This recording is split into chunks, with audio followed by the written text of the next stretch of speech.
Olá! Os caminhos para o enfrentamento dos graves incêndios no Pantanal, que já consumiram um quarto do bioma, foram debatidos pela Assembleia em audiência pública na última quarta-feira. Representantes de diversos segmentos da sociedade participaram da audiência pública remota que debateu as queimadas na região do Pantanal. Dados do Instituto Nacional de Pesquisas Espaciais, INPE, apontam que até o momento elas aumentaram 210% em relação ao mesmo período do ano passado.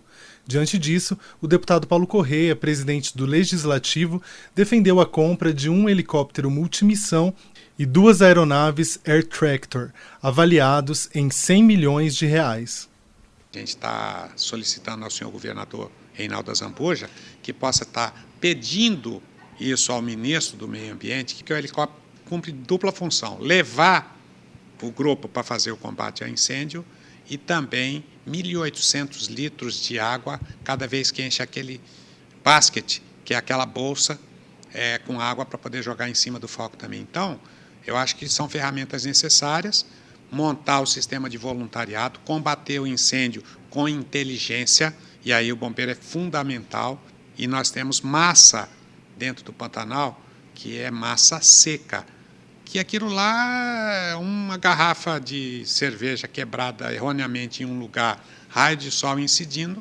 é combustão espontânea. Então, tudo isso pode acontecer. Então, a gente tem que ter trabalhado esse assunto com o produtor rural, que sabe efetivamente a realidade local, trabalhar com os ribeirinhos, a população ribeirinha, trabalhar com o trade turístico por conta de que existem pescadores, mas tudo isso na prevenção.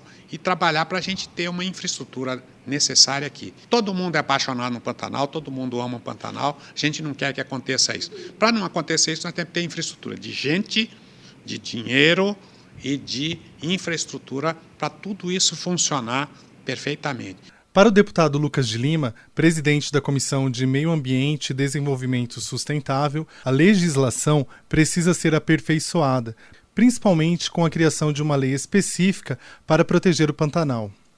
Debater hoje as queimadas no Pantanal do Mato Grosso do Sul realmente é super importante. As queimadas continuam acontecendo todo ano. Tem a época da enchente, a época da queimada, são um ciclo natural do Pantanal sul-mato-grossense, do Pantanal, que é um dos maiores biomas de biodiversidade do nosso país e do mundo.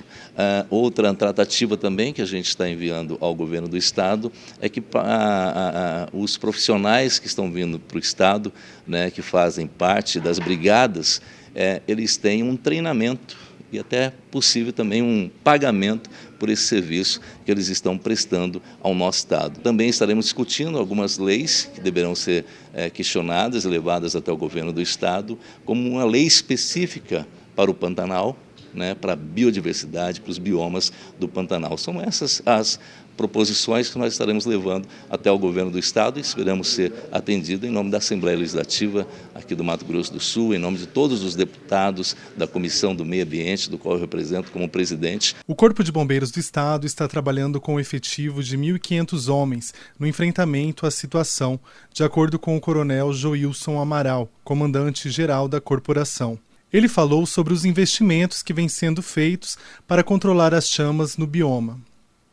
Através de ações, esses investimentos estão sendo canalizados.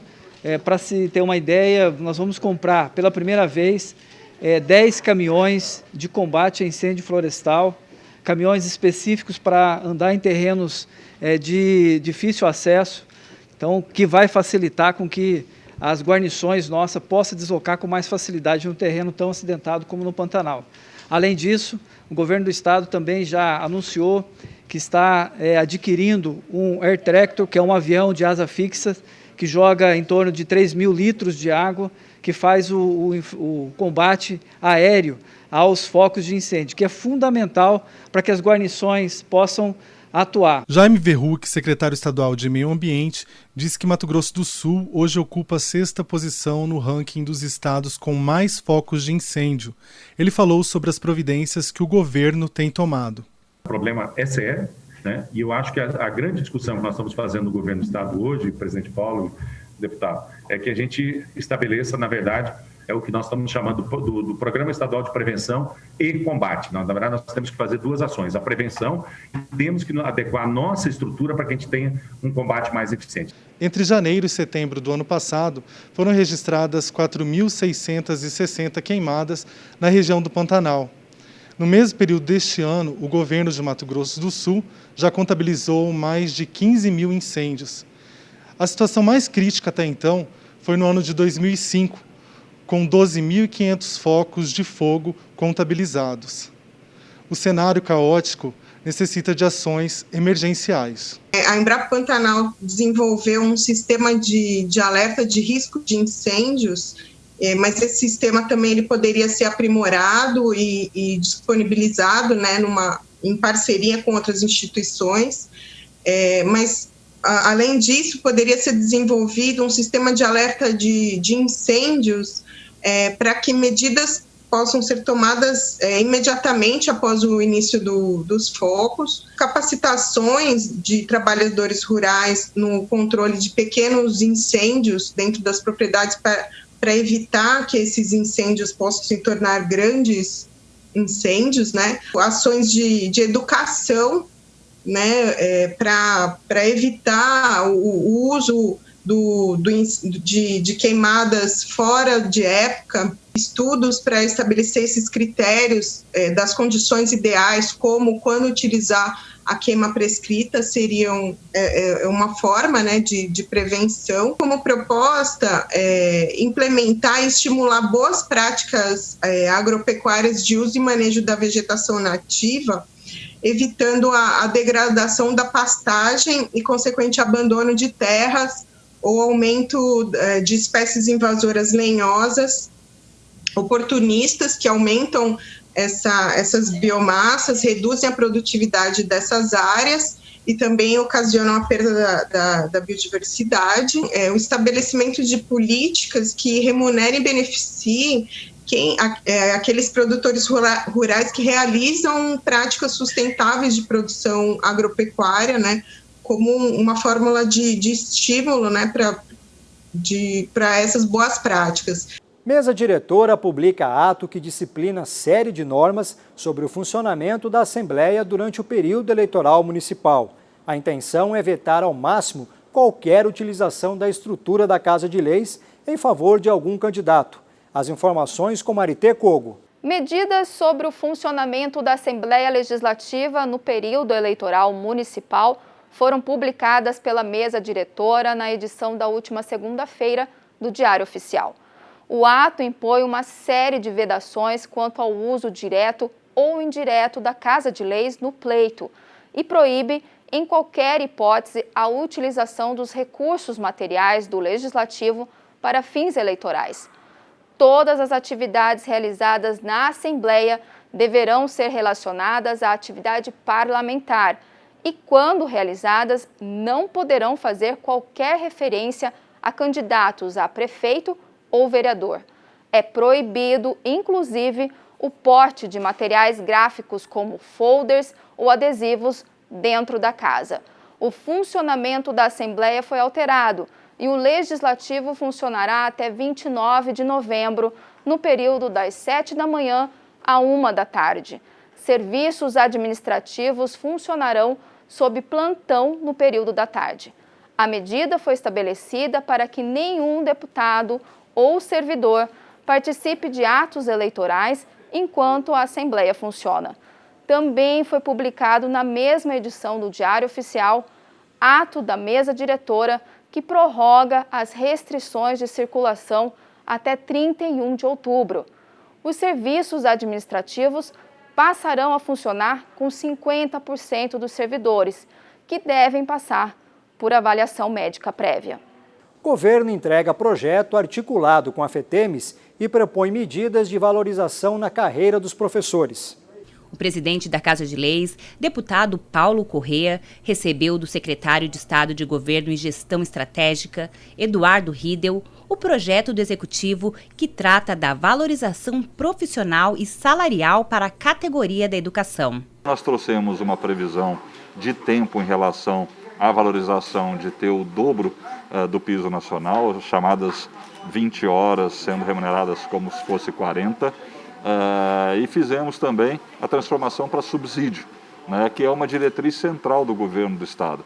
Terminar muitas vezes com todas aquelas remunerações acessórias, laterais que existiam e transformar tudo isso em subsídio. De acordo com o secretário de Estado, o texto é fruto de uma longa negociação entre o Executivo e a FETEMES. O projeto atende às reivindicações da categoria da educação.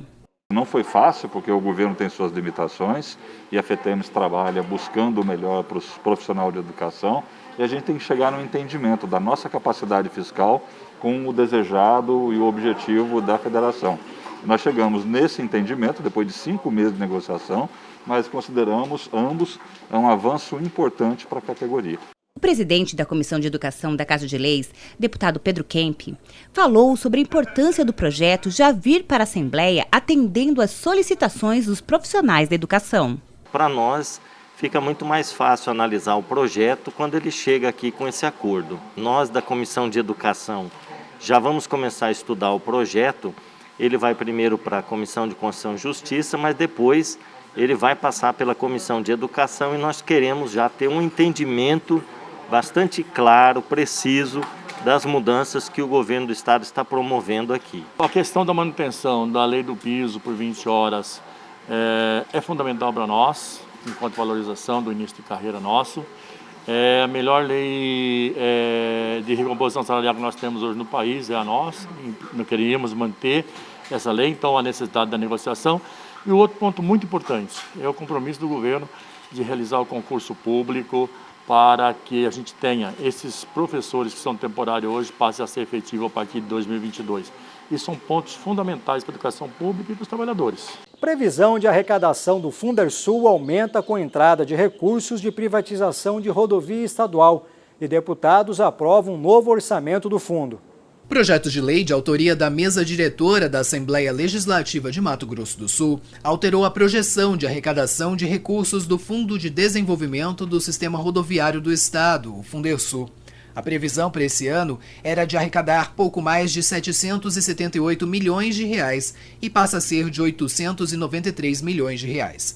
O texto foi aprovado pela maioria dos deputados na sessão de 29 de setembro. Já o aumento do valor estaria associado à concessão da rodovia MS 306 para a iniciativa privada. Recursos do Fundersul são uma das principais receitas do governo estadual para o financiamento de obras de logística e infraestrutura. O presidente Paulo Correia e o primeiro secretário Zé Teixeira cobraram do governo do estado a prorrogação do Refis. Eles entendem que a decisão como necessária, afinal, o ano é atípico e muitos contribuintes ainda têm interesse em aderir ao refinanciamento. Os deputados Paulo Correia, presidente da Lemes, e Zé Teixeira, primeiro secretário da Casa de Leis, solicitaram ao Poder Executivo que prorrogue até dezembro o prazo para que contribuintes possam aderir ao Programa de Recuperação de Créditos Fiscais, o Refis. Dia 30 vence a prorrogação do Refis e do PROACAP.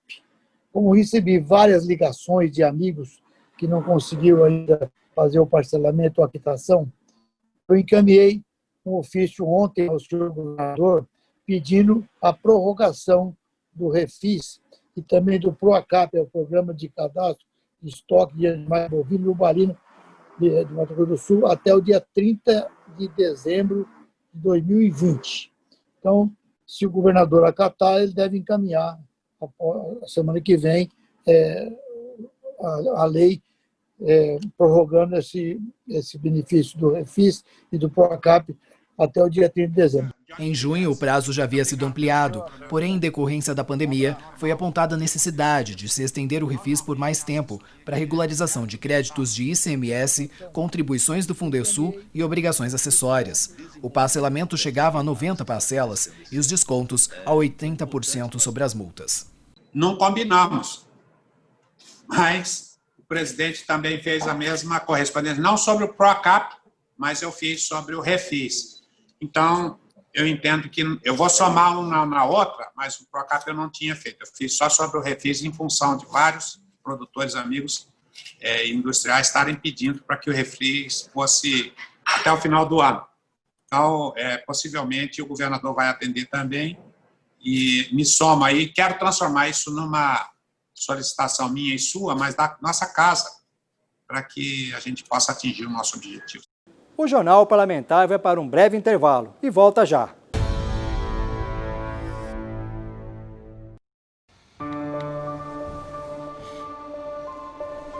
O novo coronavírus requer novos hábitos, urgentes.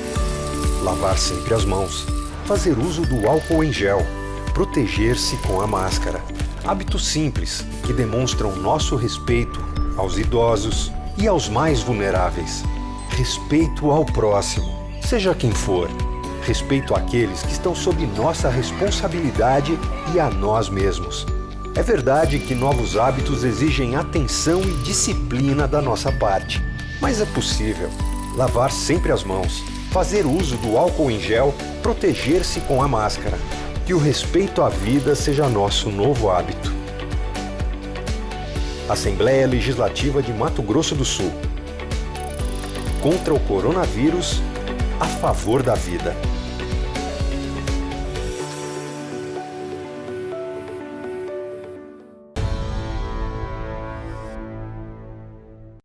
CCJR emite parecer favorável a projeto de lei que quer garantir a impressão de contra-cheques a servidores públicos estaduais com deficiência visual. Na reunião da Comissão de Constituição, Justiça e Redação, realizada nesta quarta-feira, 30 de setembro, os deputados apreciaram 9 projetos de lei. Destes, 6 estão aptos a regular tramitação.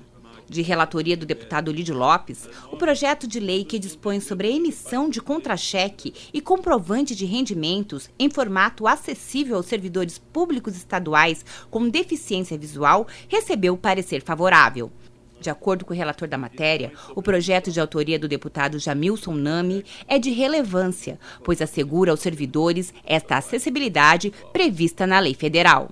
Ressalta-se que a necessidade de se incrementar as políticas públicas de inclusão do deficiente é inconteste. A simples emissão de contra-cheques e comprovante de rendimentos em formato que lhe seja acessível representará um significativo avanço em direção à maior liberdade intelectual e de acesso às informações aos servidores com deficiência visual. Concomitantemente, é garantir àquele com deficiência visual recebimento de seu contra-cheque e comprovante de rendimentos em formato adequado às suas necessidades, de forma a dar concretude à integração social da pessoa com deficiência e assegurar-lhe o pleno exercício do direito à informação. Já o deputado Sérgio Claro foi o relator do projeto que institui a campanha de combate aos golpes financeiros praticados contra os idosos, que são as maiores vítimas de estelionato. A proposta foi aprovada e é de autoria do deputado Antônio Vaz e tem como objetivo informar e conscientizar essa parcela da população sobre as tentativas de golpes. Outra proposta que foi aprovada e segue para a sessão plenária é o decreto legislativo que reconhece o estado de calamidade pública no município de Coronel Sapucaia devido à pandemia de coronavírus. Coronel Sapucaia tem situação de calamidade reconhecida pela Assembleia Legislativa e passa a ter flexibilização na gestão dos recursos. Kleber Clajos tem os detalhes. Passam de 50 o número de municípios que tiveram os decretos de calamidade pública reconhecidos pela Assembleia Legislativa de Mato Grosso do Sul. Na sessão de 30 de setembro, os deputados aprovaram em maioria que Coronel Sapucaia também integre essa lista. Na prática, ao reconhecer o decreto de calamidade pública, o município passa a ter mais flexibilização na aplicação de recursos, especialmente para fazer frente ao novo coronavírus. Com a pandemia do novo coronavírus, a suspensão das aulas presenciais e a implementação de aulas online, o acesso a celulares e tablets se tornou fundamental para os estudantes. E um projeto em tramitação aqui na Assembleia pode ajudar nisso. De autoria do deputado Neno Hazuki, a proposta quer que celulares apreendidos sejam destinados às escolas. Alunos da rede estadual de ensino que não têm acesso à tecnologia podem ser contemplados com telefones celulares ou tablets para poder acompanhar as aulas remotas durante a pandemia da Covid-19. A proposta, que já está em tramitação na Casa de Leis, é de autoria do deputado Neno Hazuki, do PTB. No momento difícil que vivemos, as crianças tiveram o seu ensino prejudicado, porque muitas delas não tem condição de ter um aparelho celular com acesso à internet. E como no nosso estado temos muitos aparelhos apreendidos, eu acho que é uma finalidade, em vez de virar lixo eletrônico, a melhor destinação seria para os alunos.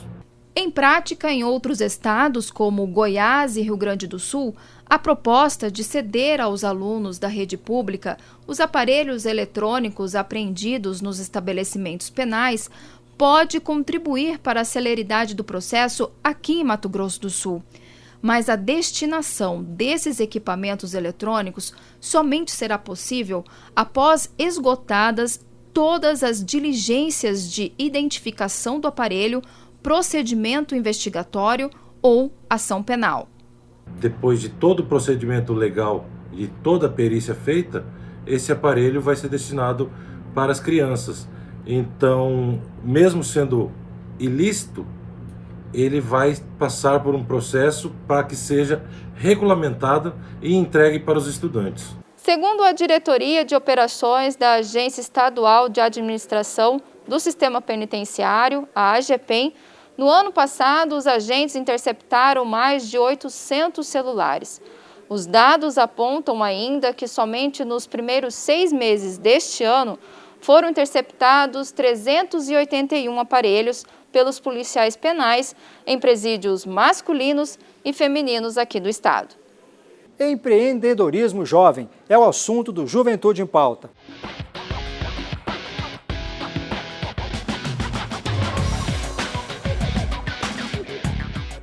Olá, eu sou Lívia Machado e esse é o programa Juventude em Pauta da TV Assembleia. Nessa edição nós vamos conversar com a Luzi Carla Softov, ela é gerente do Regional Norte do Sebrae Mato Grosso do Sul. O empreendedorismo, ele trabalha o intraempreendedorismo, que é você empreender mesmo sendo funcionário público, sendo funcionário de uma empresa privada, trabalha a questão do empreendedorismo social, o empreendedorismo tecnológico. Então, assim, o empreendedorismo, ele perpassa todas as fases da nossa vida e é essencial no contexto que a gente vive hoje em dia para trabalhar aí as competências empreendedoras, estimulando aí, então, esses alunos, né? Por isso que a gente trabalha com eles, para trabalhar conhecimentos, habilidades, atitudes e valores aí para resolver demandas complexas relacionadas às escolhas pessoais e profissionais que eles vão ter durante a vida.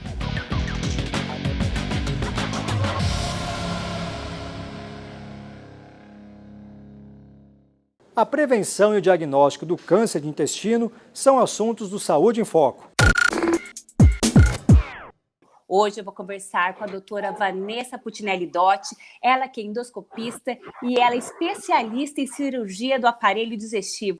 As principais causas dessa incidência aumentada do câncer de intestino são má alimentação, então dieta pobre em fibra, verdura, fruta, legume, excesso de carne vermelha, de embutidos, presunto, salame, peito de peru, um sedentarismo maior da população, tabagismo, ingestão aumentada de bebidas alcoólicas, portadores de doenças inflamatórias intestinais específicas também têm uma incidência aumentada, existem síndromes genéticas e há uma maior incidência, então esse é um fator de risco, naquelas pessoas que já tiveram histórico de câncer de intestino, mama ou ovário, ou mesmo que têm familiares que tiveram este tipo de câncer. O Jornal Parlamentar fica por aqui. Essas e outras reportagens você confere no YouTube da Casa de Leis. Basta pesquisar por Assembleia Legislativa de Mato Grosso do Sul. Até a próxima edição e siga se protegendo contra o coronavírus.